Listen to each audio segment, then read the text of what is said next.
Welcome to the Early Edge NFL Player Prop Show, brought to you by BetMGM, the sportsbook born in Vegas. I am your host, Eric Cohen, otherwise known as EC. Let us bring up the recap from last week, and how about this? Well, I don't want to talk about me here. Uncle Dave, 5-1, plus nearly 4 units. I had my moments.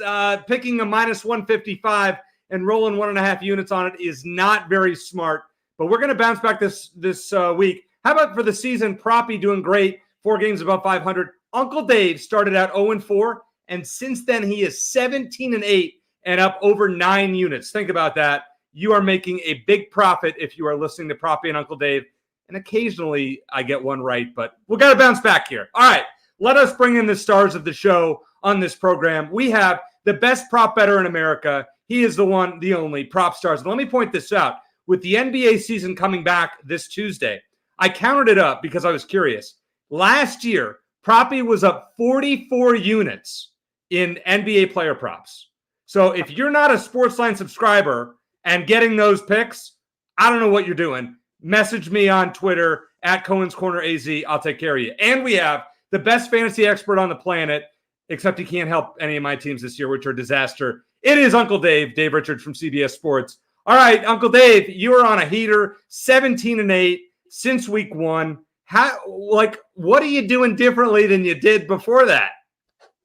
The dartboard is bigger in my office, so when I go like this to make the pin, no, that's not what I'm doing. Listen, I went back to basics, and I really haven't gotten away from it until this week. There are just a couple of plays involving non-premium type NFL players, and I kind of dabbled with it last week. You saw like the Dalton Schultz prop, which was plus money. That was nice. But I'm kind of dabbling out of the comfort zone a little bit this week. It doesn't mean you have to tail me. It doesn't mean you don't have to tail me. All I'm asking is for you to hear me out, hear Proppy out, hear EC out. We're going to try and give you our best advice to help you win some cash. That's it. And if you like what you hear, go for it. If you don't like it, pass on it. You don't have to bet everything that we say or even anything we say. You can just come and hang out. The weekend is kicked off, baby. And the great Sia Najad is in the chat, host of the Early Edge, and he loves him some Atlanta, Seattle props. So check those out. If you are live right now, make sure to chat with him. Proppy, as much as I want to talk about NFL, your NBA season is starting. I mean, you were so good last year. I mean, you made people thousands and thousands of dollars. Can you give away any secrets to anything, NFL, NBA, baseball, anything you got this week? Thank you, EC. It's kind of you to say. I love the NBA as well. I really embrace the grind, the daily grind of NBA props. I remember at one point, Uncle Dave, I was giving you some NBA props towards the end of last NBA season, if you recall. That did well for us. But yeah, I'm fired up. I typically transition to NBA props once we get to roughly NFL playoffs. That's when my volume starts decreasing in the NFL, and then I can kind of shift my focus a bit towards the NBA. Right now, it's full steam ahead for NFL still. I like to primarily focus on one sport at a time. So yeah, I'll be kind of transitioning to NBA once NFL starts winding down a bit. But for now, we're just doing NFL. Proppy, what's the easiest sport that you find in picking props, and what's the most difficult? Good question. I'm not sure what the easiest is. I would say from like an entry level standpoint, getting into baseball props, K props was, I don't even like to use the word easy, but more accessible as far as I'm concerned compared to other props. I think NBA props are very tough. I think NFL props are tough. I found that K props were fairly inefficient. Really, I don't look at it more of as like what sport is softer, more of it's categorical. So certain categories within each sport can provide more opportunities, especially the newer categories that haven't really had a lot of data out there or, just don't have a lot of long history.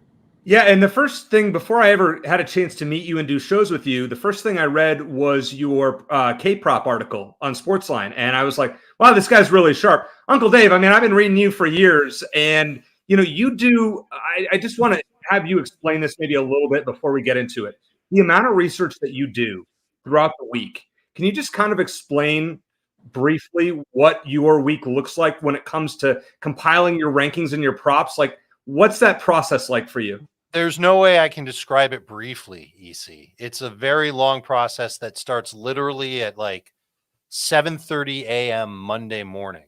And honestly, the process doesn't even begin then. The process begins Sunday at 1:05 p.m. Eastern time, because I basically shut off all the research from the week before. And when I'm watching the games, it's not, oh, I was wrong on this guy, or, oh, yes, I was right on that guy. I'm learning. I'm seeing the players play. I'm noticing any tendencies from the teams, anything differently that they're doing offensively or defensively. And then by the time the games are over on Sunday, it's time to dig into the film, dig into the stats. And then it's just a matter of watching as much as I possibly can and then researching the numbers that seem to be favorable or unfavorable for players, putting together rankings and running from there all the way until basically about 3 hours ago. The best thing that I really enjoy is your trade value chart that comes out on Tuesdays. That is a must-have for any fantasy football player. And I can help you with your props as well. Proppy.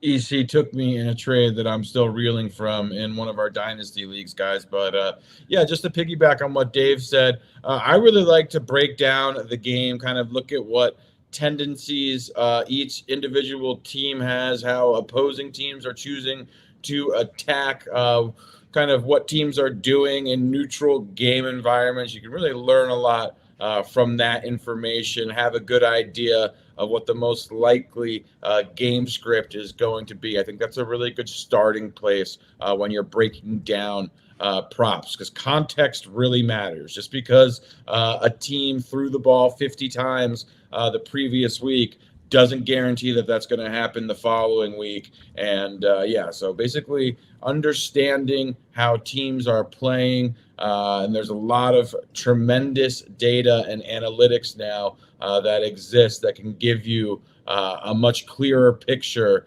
essentially, of all these stats, whether it be player performance or team performance. And I'll tell you, let's start. Go ahead. I was just going to say, we can probably give a glimpse of that into some of our picks this week. So stick around. Well, you guys, very interesting for your first. We're going to start with the receiver props. And both of you took a Patriots receiver prop, which I can't say I was expecting. Proppy, this is a big play. We're going to start with you. Yours is a big play. I think I saw it was a 2-unit play on SportsLine.com. Who is it and why? Yeah, I'm going 2 units. This is my favorite play of the week. One of my favorite props this season, and it's Demario Pop Douglas. We're going over 47.5 receiving yards for Pop. I love that nickname for Demario Douglas here, who is the starting slot wide receiver for the New England Patriots. He's coming off an excellent performance, 9 targets, 6 receptions, 92 yards, and a touchdown last week. That's pivotal because Drake May was under center for New England. The rookie quarterback is a significant upgrade over Jacoby Brissett, in my opinion. Appears to have the ability to just do a lot more than Jacoby Brissett, who was really just a glorified game manager, very conservative, whereas Drake May offers a bit more upside, even though he's could potentially have some more mistakes as he is a rookie, but he loves targeting the slot. That dates back to when he was at University of North Carolina, and Josh Downs, who's an exceptional wide receiver right now for the Indianapolis Colts, was his slot receiver at UNC, and he has been talking up Demario Douglas throughout practice over the last few weeks. Demario Douglas is really beginning to emerge as well. He's had 9 targets in 3 of his last 4 games. But if we look at some of the advanced metrics that I weigh, he grades very well. He's 10th in separation right now, 14th in forced or missed or broken tackles per catch, 15th in catch percentage. And then we get the matchup of matchups. I talk about this all the time. This Jacksonville Jaguars defense is absolutely putrid. They give up the most yards to opposing wide receivers. They don't pressure. They don't blitz. They don't cover well. They don't double team. They don't stop explosive plays, and they don't protect the splash zone. This is the worst defense in the NFL, particularly their pass defense. 32nd in EPA per dropback, 29th in PFF's coverage grade, one of the lowest blitz rates in the league. And then we have Demario Douglas, who again is a very good wide receiver, 79% slot rate. That's in the top 95th percentile at wide receiver. And again, Drake May loves his slot receiver. So I love this spot for Demario Douglas. I think he has triple-digit upside in this matchup. This will be a spot I'm laddering as well, because Jacksonville has the ability to push New England. New England has a pretty terrible defense as well. So I could see them forced to abandon the run, even though I don't love Alex Van Pelt as a play caller. I could see them having to rely more on the pass in this matchup. Either way, this number of 47.5, significantly closer to Pop's floor than his ceiling, in my opinion. Absolutely love him this week. Checks all the boxes for me. Go ahead, Dave. Well, here's some examples of the data that I would look at. First, just to confirm what Prop said about the Jaguars pass rush, they are second lowest at calling blitzes in the league. It's a 17.6% blitz rate. And not surprisingly, they're under 30% when it comes to getting pressure on the opposing quarterback. So any quarterback that plays against this team, they're going to be very comfortable throwing the football. And then just against slot receivers, I'm going to say something nice about the defense of Jacksonville, and I'm going to tell you why it really doesn't matter. They allow 10.1 yards per catch to slot receivers. Okay, that sounds like a lot, and it's sixth best, but they're allowing a catch rate to slot receivers of 78%. 78% of the time that ball is getting completed to the slot receiver. And for a receiver like Demario Douglas, who's got speed after the catch, you saw it last week, those after-catch yards are huge. And the Jaguars are giving up 6.1 yards after catch per reception, bottom 10 in the league, just to slot wide receivers. So the stats back up Demario Douglas be having a huge game yardage wise. I think it's a great call prop. Yeah, it's a good endorsement, obviously, from you, Dave, and we'll get to your pick here momentarily. I just want to say this. If you are new to this show, and when Proppy says ladder, if, for example, you were listening last week, he talked about Zay Flowers at 59.5 or something like that in ladder. That was over 100 yards in the first half. Pay attention. When Proppy uses these expressive words, bet it more. I'm just going to say that. Now, Uncle Dave, you have another Patriots receiver who last time I checked was too busy betting on games, but now he's good, and his line is 17.5. Who is it, and what are we playing? Well, first of all, he'd probably appreciate us talking about him. It's Kayshon Boutte of the New England Patriots taking on the same Jaguars defense that Proppy just talked about. And his receiving total, I can find it at 16.5, but I would obviously play this. I'd play this up to 19.5 as long as the juice doesn't get out of control. But the over is the point. He led the Patriots receivers. Think about this now. We just got done talking about how great Demario Douglas was. Boutte led Patriots wide receivers in route rate last week. 76% of the dropbacks for Drake May, he was running a route. And the week before, he was at 61%. So this isn't a one-week thing. And one of the things that he did last week was beat awesome cornerback Derek Stingley for a 40-yard touchdown. That ain't nothing. That's one of the better rising young corners in this league, getting beat by Kayshon Boutte. So he got a boost in playing time, and he did good things with it when Drake May was under center. Now, the problem is he's a downfield guy. He's not going to get a lot of short targets. In the past 2 weeks, he's only seen 5 targets total. He's caught them all, but 4 of them went for at least 13 yards. All but one traveled at least 11 air yards. So going back to the idea of looking at these high-level metrics, I went and I saw how the Jaguars did first against outside wide receivers like Boutte, and then against wide receivers on the outside like Boutte when the passes are 11-plus air yards. And the results are crazy. The catch rate is almost 70%. The yards per catch is almost 15%. 5 yards after the catch per reception. 5 touchdowns allowed. That doesn't matter here, but it still tells you that they are not good defending the pass against outside wide receivers. It's all bottom 6. And when Tyson Campbell is played, this is allegedly the best corner that Jacksonville has. The numbers are even worse. And Campbell's expected back this week. I don't think he can shut down Boutte if Derek Stingley couldn't shut down Boutte. On throws of 11-plus air yards, the numbers are just, they're out of, take my word. I'll give you one stat, EC. 29.1 yards per catch. So not only are they bad against outside wide receivers, when those throws are 11 plus air yards, they are awful. They will give up huge numbers. I think Boutte could do this on one reception.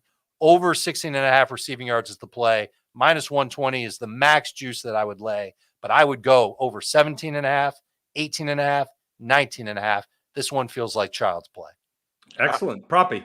I like this play quite a bit as well. Dave and I on the same page with this matchup and investing in cheap pieces in this New England offense, especially with Drake May under center. I did want to point out last week that Drake May's highest graded individual play, EPA wise, was 5.5, and it was a 35-yard completion to Boutte, just to piggyback on Dave's point. So certainly tends to be, or looks to be, some chemistry between the pair, and they had a really fine play last week.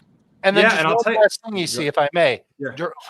Part of my job is also watching the film, and Drake May did not look like a megastar. He showed flashes, but he's rushing a little bit. His accuracy was off a little bit. The offensive line is really not very good for New England. I don't know how much that'll matter here. Oh, and here's the one other thing I want to point out. This is about Jacksonville's defense. They play, I don't know why they do this. This is moronic. They play a ton of man-to-man coverage. And this is a receiver who is outstanding against man-to-man coverage. You can go back to college and see it. And even in limited steps this year, he's caught more passes against man coverage than zone. This dude's going to be a winner against Jacksonville this week. Yeah, he's an LSU receiver. I'm surprised Proppy didn't take him at all, because we know Proppy and his LSU receivers, Brian Thomas Jr., that's a Proppy favorite, and the list goes on and on and on. All right, speaking of the SEC, Proppy's next pick is a tight end, a rookie tight end from the Southeastern Conference, a guy that has a plus matchup, and I don't know who else is playing for his team to catch passes. Proppy, what tight end are you waging a unit and a half on this week?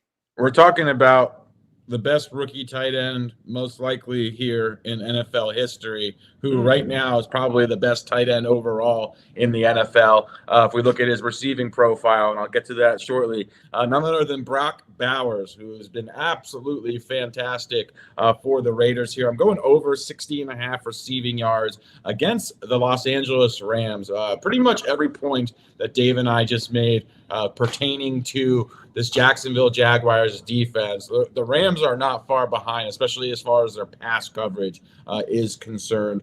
They are very, very bad. They're 31st in EPA allowed per dropback, 29th in success rate, 31st in PFF's coverage grade. So this is a fantastic matchup. And if we look at Brock Bowers, his receiving profile, 23% target share, 22% air yard share, 27% targets per route run, 2.23 yards per route run. That is all in the top 95th percentile at tight end. And that was with Davante Adams, who's obviously a massive target hog on the field. So no more Davante Adams who's vacating the offense. This is going to be the Brock Bowers show. He's going to be the clear focal point of this passing offense, and he has been absolutely tremendous, even better than his raw numbers suggest, which have obviously been very good. So I think this could frankly be one of the last times we see Brock Bowers this season sub 70 yards, certainly sub 65 yards, as he ascends into a very special class. I think Brock Bowers is already probably the best pass catching tight end in the NFL right now. So wow. I love this spot for Brock Bowers. I think we're getting a significant discount here because he's still a rookie who's still emerging as far as the public is concerned. It's a great matchup.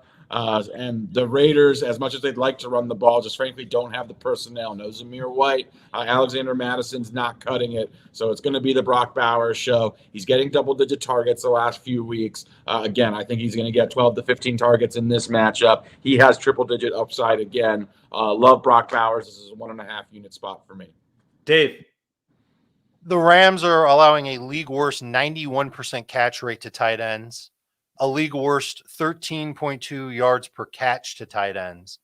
And that's on, this is ridiculous, 4.6 targets per game to tight ends. You want to talk about inefficiency. It's the Rams defense against tight ends. Take it. Massive tight end funnel. Massive. Interesting. Well, good thing I put him in my DFS lineup this week. And another player, Dave, that I put in my initial DFS lineup is a wide receiver in Seattle, and a game that could be very high scoring. It's the second highest total game on the board. And this is not, we're not talking about DK Metcalf, and we're not talking about Tyler Lockett. Who are we talking about, Dave?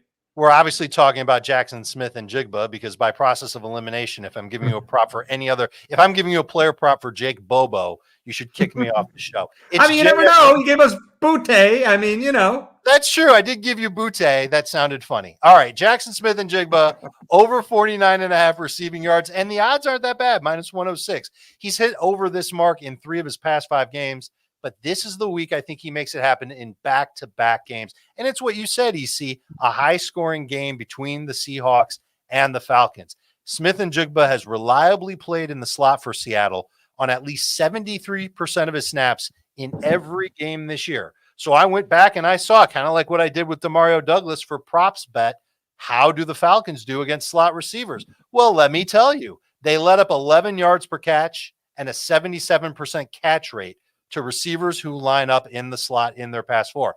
And Atlanta has allowed the same catch rate, 77%, and 7 touchdowns to wide receivers on passes of 10 or fewer air yards. That comes with the territory when they play as much zone coverage defense as they do. What's the point of zone coverage defense? They want to take away the big play. And when you've got DK Metcalf on one side of the field and Tyler Lockett on the other, and Tyler Lockett is still good, don't think that he's not. You want to keep those guys under wraps. So they will give up the middle of the field for guys like JSN if it means keeping DK Metcalf and Tyler Lockett from beating them deep. And so that's the case for JSN to keep putting up decent yardage numbers and maybe even really good yardage numbers. You could think about laddering this a little bit, but I just like the straight up prop of over 49.5 receiving yards. I'd probably play it up to that number. I would actually play it above 60, Dave. That's how I think it's a great play here. I think, this looks like a 6-7 catch, 60, 70-yard game, in my opinion. So I really love this one. And I love the Douglas prop that Proppy gave out as well. Now, Proppy, we always say, like, if there's a player that works, sometimes you just have to go back to the well. Last week for you, Zay Flowers was that guy. You talked, this is an explosion spot against Washington. We ladder him, and we cash in the first half over 100 yards. Amazing. So what are we doing with Zay Flowers on Monday Night Football against Tampa Bay this week? Well, you already made a good case for him, EC. Yeah, we're going back to the Zay Flowers well here. Surprised to catch him under 60 receiving yards, over 59.5 receiving yards for Zay Flowers. Looked absolutely phenomenal last week. Had the monster first half. He's coming off back-to-back 100-yard games over the past 2 weeks. I believe he has 21 targets, which he's turned into nearly 240 receiving yards. So we're seeing really Zay Flowers emerge as that number one wide receiver that we thought he could be, and Lamar Jackson's favorite target as well. I look at this Tampa Bay Bucs team. I like this matchup twofold. First and foremost, the Bucs play zone defense at one of the highest rates in the NFL. Zay Flowers has been phenomenal since he's entered the league, even dating back to when he was in college, against zone defense. Top 10 in yards per route run against zone defense. I also like Tampa Bay because I think they're more than capable of pushing Baltimore into a pass-heavy game script. Potentially, they have the ability to, certainly, with how well this Bucs team has played. Kudos to Dave, by the way, for pointing out that this Bucs team was going to be good in the preseason. But, yeah, Baker Mayfield playing great football. The Bucs certainly could push Baltimore into a high-scoring environment. So I like Zay Flowers again here, especially getting him at 60 yards. I think the true number should be 67.5. I think this one gets bet up as this is on Monday Night Football, so there's still additional time for this one to steam up. I think it closes at least 63, 64, maybe 65.5 yards. So I would jump on this one now because Zay Flowers is a true breakout second-year emerging wide receiver one, in my opinion. Wow. Hey, you sold me. I mean, we made money. Jay Kane talked about it in the chat. He's like, cash that ladder last week, over 100 yards. Listen to Proppy. He knows what he's talking about, especially when he gives, as I said, those buzzwords. That's when you know he means business. These two guys, that's why they're the best in the biz. All right, finally, I get to make a pick here. Proppy, we're going to your Philadelphia Eagles. I'm going Devontae Smith over 56.5 receiving yards, minus 114. And I'm playing this 1.5 units. And I'm going to tell you why.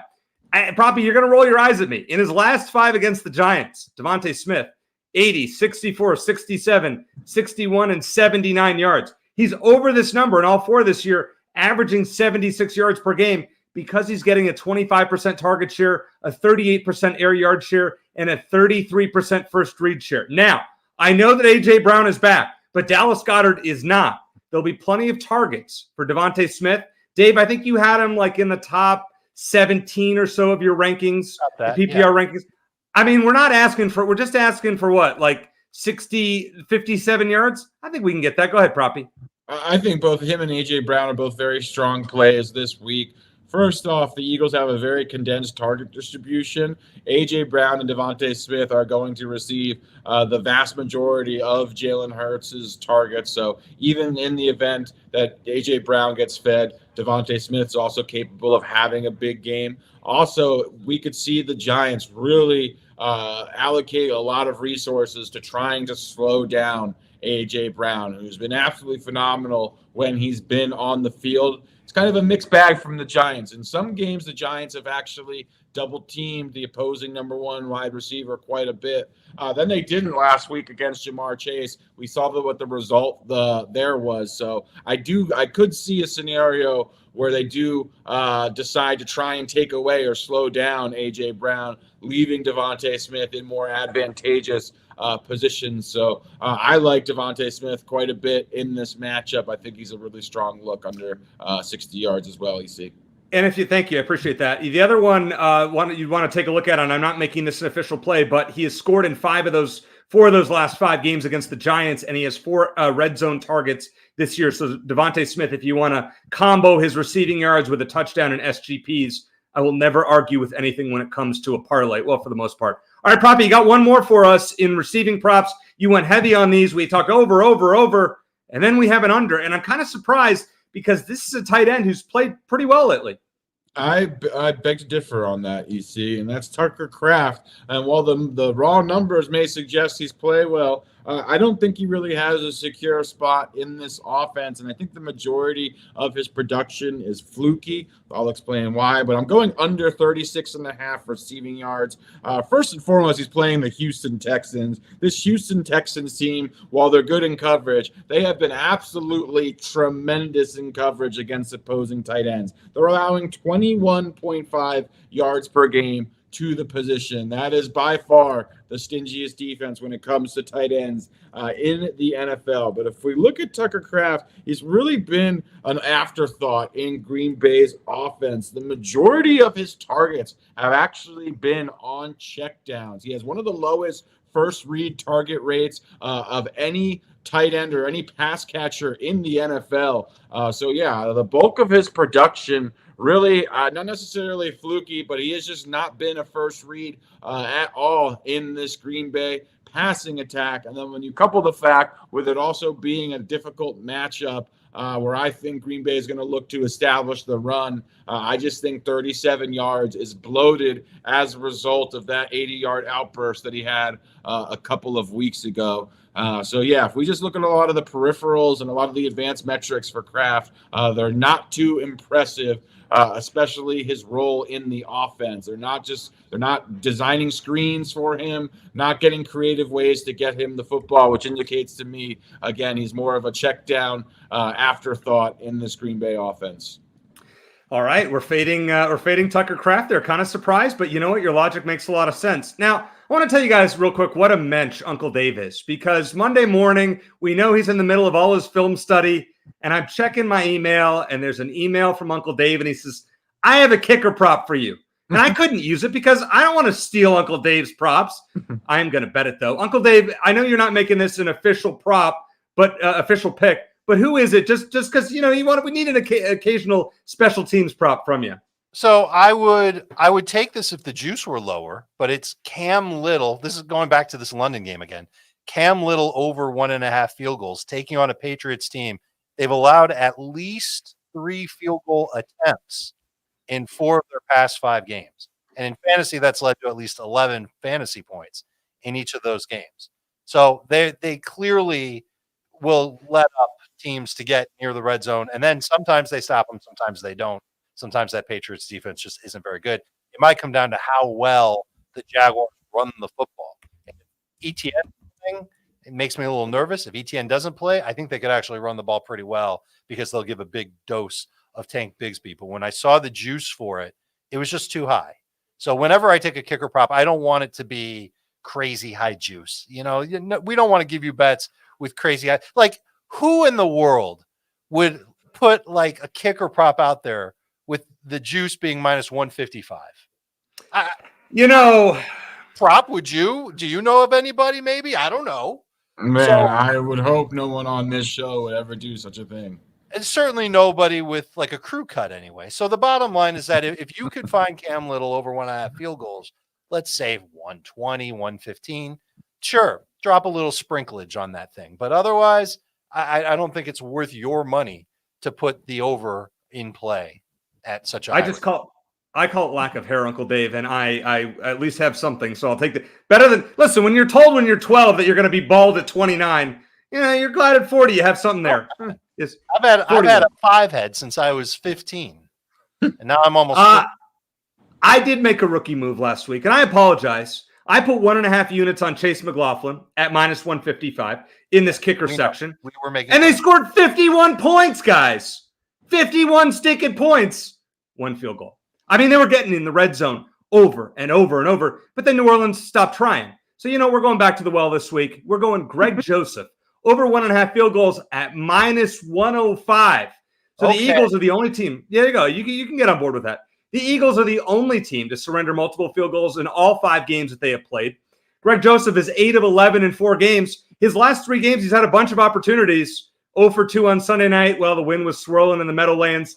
I checked. It's like 3 miles an hour. We don't have anything to worry about on Sunday. Greg Joseph trying to kick not only for his job in New York, probably not going to last long when Graham Gano comes back, but other opportunities around the league. You can never have enough kicking depth, as we found out. San Francisco likely on their 3rd kicker this week. Greg Joseph wants opportunities, needs to make his opportunities multiple field goals against the Eagles at minus 105. All right. For those of you who like to play touchdown bets, we know where the best place you can do it, and that is BetMGM. Hey, we've all had our first touchdown bet called back before, and BetMGM is giving you a second chance. With BetMGM's Pro Football Second Chance, place any first touchdown score bet, and if your player doesn't score first, but they score second, get your entire stake back in cash. No opt-in required. Here's how it works. Place a pregame straight first touchdown score bet in any NFL game. If your player scores the first touchdown in the game, win your wager as normal. If he scores the second touchdown in the game, you'll get your stake back in cash. It's that simple. Log into BetMGM for more details. Coming up next, Uncle Dave has, I think it's his favorite prop of the week, and it's kind of an interesting one. But first, let's hear from one of our sponsors. Superstars showing out in Lambeau, bringing the heat in Buffalo. How about a rookie commanding some attention in Washington? Feeling amazing. Take to the top and we never gonna stop. Now that's a CBS Sports Sunday. Feeling amazing. We ain't never gonna stop and we living it up. And just like that promo said, cash your Tucker Craft under by watching CBS on Sunday. All right, Uncle Dave, let's start with rushing props. We talked about this one before the show. You played, I think you faded this player last week, and it won for you.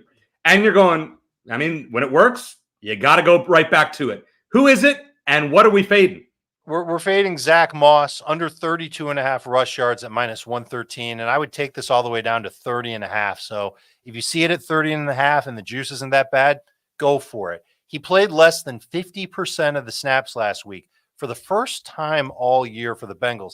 And that was in a competitive, close, low-scoring game, the exact type of game that you would think, okay, a veteran running back should get a lot of work. Well, it wasn't him who was getting the work. It was Chase Brown. And I've been talking about Chase Brown for a while, both on this show and on Fantasy Football Today. This is a dude that fantasy managers should have A, drafted, and B, traded for after a slow start to the season. He's absolutely somebody that's going to matter down the stretch, both for the Bengals and for fantasy managers. But for our purposes, it's his battery mate, Zach Moss, that we are fading, because I think this week could be the same for the Bengals as last week. The larger point is that Moss has had single digits in carries in each of his past 2 games, under 25 rush yards in each. They're using him more as a passing downs back, not a guy who's going to get a bunch of carries, obviously. And a lot of that has to do with the 2.9 yards per rush he's averaged in his past 3 games. Now the matchup, taking on the Browns. And the Browns haven't been perfect this year against the run, but they just shut down Saquon Barkley. They held Philadelphia to 3.3 yards per carry. So the one thing that the Browns are doing right, well, bringing back Nick Chubb, that's pretty good. Trading away Amari Cooper, that's good too. Okay, one of the 3 things that the Browns are doing right is stopping the run. And then here's the last thing, just a little historical data for you guys. In his career, Zach Moss has played it in 37 games where he's had 9 or fewer carries. He's rushed for over 30 yards in 7 of them. That means 30 of 37 times when he's had 9 or fewer carries, he's stunk. And that means we can win with that. So I'm taking the under on Zach Moss. If you can get it at 32.5, I love it. But even 30.5, that's an under worth taking. That is a sharp bet. And that is sharp math from the best in the business. Just saying it right there. All right. Proppy, I got that text from you earlier. One of the great compliments, I was telling Dave and Jake before the show, and then you referenced it. When I get a text from Proppy and he says, man, you destroyed me on that trade, ha. Now, the trade was I gave him CD Lamb in a dynasty league, and he gave me Drake London and this player who he's now playing the over with this week. Who is it, Proppy, and why do you like his over? Kenneth Walker, and I'm going over 66.5 rushing yards for Kenneth Walker, and this guy might be the number 1 running back, at least this week, in fantasy football as far as I'm concerned, because I love what I've seen from Kenneth Walker, who's been a 3-down player, and his passing game usage certainly been impressive here. But Kenneth Walker is having a just tremendous season for Seattle. If we look at a lot of the advanced metrics that I really like to look at, they really paint a phenomenal picture. Top 10 in breakaway yards and elusive rating. His pass catching has really been absolutely phenomenal. We'd heard all these rumblings in the offseason that he was going to be used more as a 3-down running back, and that has certainly been the case. When he's been on the field, he is dominating backfield touches for Seattle, and this is a great matchup against the Atlanta Falcons. Dave talked about this matchup earlier against this Atlanta defense, which is not very good. This has, I believe, the highest or second highest total on the slate, 51 points, if I'm not mistaken here. So I expect Kenneth Walker to receive a lot of work as long as this is a neutral game script, or if they're winning the game, obviously, here. And I expect it to be a competitive game. So I like Kenneth Walker quite a bit at 66.5 rushing yards. I think he potentially could have a monster day in that backfield for Seattle. Yeah, I listen, I hope I'm right. Go ahead, Dave. Well, this is a question from the chat. This is a question from the chat. It's from Uncle Dan, who wants to know if you like the combo number for Kenneth Walker. He's run at least 30 routes in 3 straight games for Seattle. The number could be anywhere from 92.5 to 95.5. Do you touch that one, or do you just stick with the rushing? So I gave it a hard look, Uncle Dave, and I initially, because, again, of the usage in the passing game, I did want to potentially so I strongly considered it, but I do feel that he's performing a little bit above expectations in the passing game. I'm not sure if that is sustainable. I think it's a little bit inflated in comparison to just the raw rushing yards. So as a result of these big performances being heavily targeted out of the backfield, coupled with the fact that Seattle's thrown the football as much as any team in the league, I'm not sure that's sustainable either. So I think we're going to see them try to, at least in a neutral game script, scale back some of those dropbacks. And I do feel a little more comfortable with just the rushing yards because of the fact that the extra combo line adds almost 30 yards, which is significant. There's very few running backs who get that many yards when we're talking about a combo line tacked on to his rushing line. So I just felt the number was a bit too big. I'm more comfortable with the rushing yards. I certainly lean over on the combo line. I like it. Just in comparison to the rushing line, I'm more comfortable with it. Hey, Uncle Dave, I was looking at your fantasy football rankings. I always do. Who's your number 5 PPR back off the top of your head? Do you remember who that was? I was like stunned. I couldn't believe you had this player on a bad offense this high. Well, it's Chuba Hubbard, and he might be on a bad offense, but he's been putting up huge numbers lately. And that's why I'm going back to the well with his over 93.5 rushing plus receiving yards at minus 115. Washington has allowed a running back over this number in 5 of 6 games, and they were giving up 5.3 yards per carry even before their best run stopper, Jonathan Allen, was ruled out for the season last week. Hubbard is number 2 in yards per carry this season. He's 3rd in yards after the catch. He is 4th in gains of 15 or more yards, and he is number 1 in rushing yards over expectations. But it's all about volume. Since Andy Dalton took over at quarterback, 26, 22, 17, and 23 touches, including 4 or more catches in each of those games. I think against a bad Washington defense. I mean, the offense is great. Defense still stinks. He can get 100 yards for us again. I would play this up to 100 yards. So I am rolling with Chuba Hubbard over 93.5 rushing plus receiving yards. All right, Uncle Dave, you have one more prop for us here, and it's your favorite play of the week. I actually was wrong about Moss. Do you like this one even better? Who is it? It's in the same game as yours, just different running back, and it's Brian Robinson over 14.5 rushes. The juice I found is at minus 123. I don't mind laying that much juice for this player prop. He's been over this. Robinson has in his past 3 games before he got hurt against Cleveland, and Carolina has one of the worst run defenses in the league. I could bore you with the stats. I'm just going to tell you this one. 8 running backs have registered at least 15 carries against them. How many games have they played this year? Have they played 8 games this year? No. 7? We're in week 7, so no. 6 games. 8 running backs in 6 games have hit this number. That's how bad the Panthers' defense is.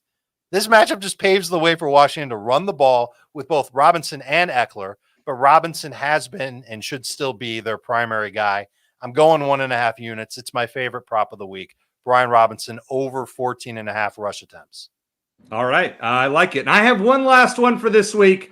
Proppy, what do you always say about betting an under? What is the Proppy rule on betting unders?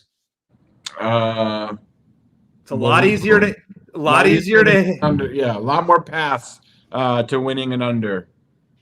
This is one thing I learned from the great Propstarz, and that's why we're going to play Joe Burrow's under 254.5 passing yards in Cleveland at minus 115. So he's under this in 3 of 6 this year, including last week. And the Browns' pass defense actually hasn't been bad. They're 1-5 to the under in this number. Only Jalen Hurts last week with 264 went over. Since 2022, Joe Burrow in his last 3 against Cleveland, 232, 239, and 82 yards in week 1 of 2023. Cleveland's goal this week, take the air out of the ball, keep Cincinnati's offense off the field, and run with Nick Chubb, Deontay Foreman, Pierre Strong, and anybody else that's not named Jerome Ford since he's out. Joe Burrow 0-3 in Cleveland. Come on, Jim Schwartz's defense. Can you hold him down again? I think so. So I'm playing Joe Burrow under 254.5 passing yards at minus 115. Coming up next, let's recap, but first let's hear from one of our sponsors. CBS Sports HQ, giving you college football coverage unlike anyone else. We're talking Big Ten. Pre- and post-game coverage. Are you encouraged with the way that this team responded? Along with breaking news. A lot of movement in the rankings this week. Highlights and expert analysis. That streak could be in jeopardy here. Sure. What was your main takeaway from this game? How impressive was his domination? That really changed the football game. Let's go ahead and have some more fun. Another wild ending. The chaos continues. Turn to CBS Sports HQ. I got bad news for Uncle Dave. Just spoiler alert. If you haven't watched the college football show, Wednesday's college football show, I picked Louisville to beat Miami. I hope my parents aren't watching. Yes. What? Why? Yes. Yo, hey. I am picking him against the spread, Uncle Dave, over 60% the last 2 years. And I just played the +5 on the show. Let me tell you something. I am very nervous about my Miami Hurricanes against Louisville. They've had the Canes, you know this, have had some miracle wins in their past couple of games. So any competent team could knock them off. But if you're backing Louisville, that means Miami's going to win. I love it. Yes. Hammer the Cardinals. Proppy, you're in the casino. Just trust me. I got you on this one. I'll make it up to you if I lose. Louisville +5. You don't need to play the money line. +5. All right. Let's really walk to the kiosk as soon as this stream ends. Kia, you do what you By the way, I'm at the beautiful Alene Casino and Resort. This really is such a fantastic property. The staff here is absolutely incredible. They treat yours truly, Proppy, so well. I am so honored to be here. So just want to give a shout out to, in my opinion, by far the greatest casino, hotel, and resort that I've ever been to. How have the beds behind you? What's that, Dave? How nice are the beds behind you? Oh, exceptional. What would it take for you to do a belly flop on one of the beds? Probably fairly low price.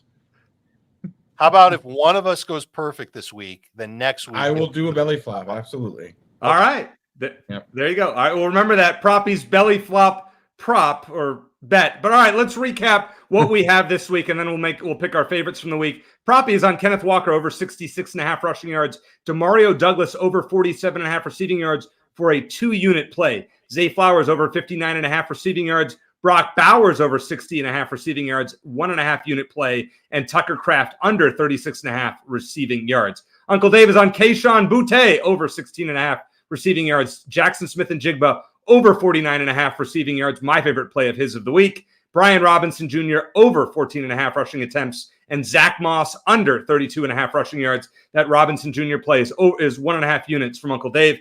I'm going Joe Burrow under 254.5 passing yards. Chuba Hubbard over 93.5 rushing plus receiving yards. Devontae Smith over 56.5 receiving yards, a 1.5 unit play for me. And Greg Joseph over 1.5 field goals at -105. All right, Uncle Dave, what is your favorite prop of proppies this week? It's the Zay Flowers one. And I loved what we saw from Zay Flowers. He did that in a half, by the way, last week. And the one thing that we know about the Bucs defense is they're very good against the run. They could make things a little tough for Derrick Henry. I know that sounds silly because Derrick Henry's been running over everybody, but if he's inefficient running the ball, that could open up even more targets for Zay Flowers. I think that one's a slam dunk. By the way, Uncle Dave, there are some questions about Robinson's health that maybe some of the sports books have taken that off. Do you have any doubt that he'll play on Sunday?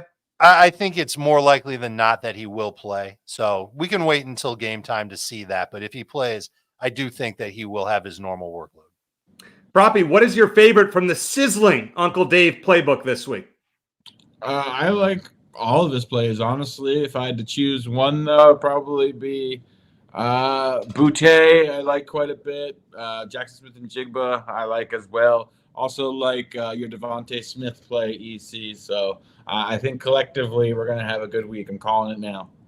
I love it. I love Proppy that you love Boutte. I think EC loves Boutte. I know I love Boutte because I'm picking Boutte. Hopefully we will all enjoy Boutte's many talents. And once again, as I don't even know how to segue from that, but as I mentioned at the beginning of the show, the NBA season tips off before we're back here. Proppy may not be making picks right away, but remember, this guy was the best prop better on the planet in the NBA last year. Keep that in mind if you aren't a SportsLine subscriber. Remember, what are you waiting for? I can get you the best deal as an introductory price to get on the site. Uncle Dave has picks. Proppy has picks. A bunch. Sia has picks. And a bunch of other experts. M Squared, Larry, RJ. I can go on and on and on. So much more that you can get. Check that out. Go ahead, Dave. I also provide some fantasy content to SportsLine. I actually didn't realize it. Cummings and Jacob Gibbs. Yeah, SportsLine is about more than just betting. There's fantasy advice on there, and there's betting. So it's really just those two things, but it's all designed to help you win your fantasy leagues, win against the Bucs. Well, great show again, guys. Always enjoy it. Thanks to producer Jake, a big Mets fan behind the scenes, watching his Mets get off to a nice start. Not going to jinx them. We're not up yet. No, we're not going to jinx anything. The Mets, good luck, Jake, with your Mets. For Uncle Dave, for Proppy, I am EC. And as I like to say, let's hit it big. Let's hit it big. Let's hit it big. Good luck. Good luck.